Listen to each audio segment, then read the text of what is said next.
Hello, সবাই কেমন আছেন? আশা করি সবাই ভালো আছেন। তো আজকে আসলাম। গত দুদিন ধরে কিন্তু প্রচুর বৃষ্টি হচ্ছে, নিম্নচাপের জন্য টানা বৃষ্টি, চারিদিকে বৃষ্টির আমেজ। আর এই বৃষ্টির আমেজে সোশ্যাল মিডিয়াতে আমি কিছু জিনিস দেখতে পারতেছি, যেগুলো হচ্ছে খিচুড়ি খাওয়ার ছবি, কেউ বা হট কফি খাওয়ার ছবি আপলোড করছে। এক ধরনের হ্যাপিনেস, যাদের যাদের হ্যাপিনেস কাজ করতেছে।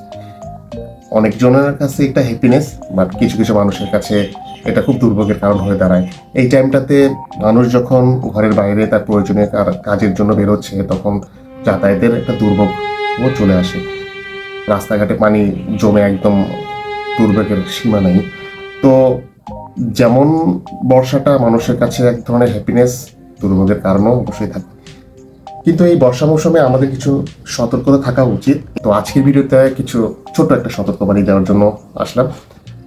সেটা হচ্ছে, এই মৌসুমে কিন্তু ডেঙ্গুর প্রকোপটা খুব বেশি করে বেড়ে যায়। সো যে জিনিসগুলো আমাকে সতর্ক থাকা উচিত আমাদের, বর্ষার পরে বাড়ির আশেপাশে যদি জমে থাকা পানি থাকে ফুলের টবে অথবা নারকেলের খোসাতে, তাহলে সেটা পরিষ্কার করে ফেলুন। বেলা ঘুমালে অবশ্যই মশারি টাঙিয়ে ঘুমাবেন। আর স্প্রে আপনারা ইউজ করতে পারেন। এমনকি চাইলে আপনাদের ব্যাগে কিছু কিছু মশার স্প্রে আছে যেগুলো স্কিনে ইউজ করে, সেগুলো বহন করতে পারেন। আবার কি মশা নিবারক কিছু ক্রিম আছে, যেমন উরোমাস নামে একটা ক্রিম আছে যেটা খুবই এফেক্টিভ, আপনারা চাইলেও সেটা বহন করতে পারেন।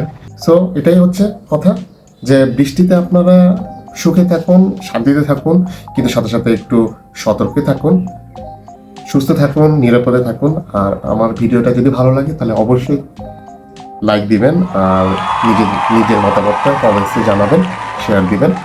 তো আজকের মতো এখানে বিদায় নিলাম। পরবর্তীতে কোনো ভিডিওতে দেখা হবে। সেই পর্যন্ত টাটা।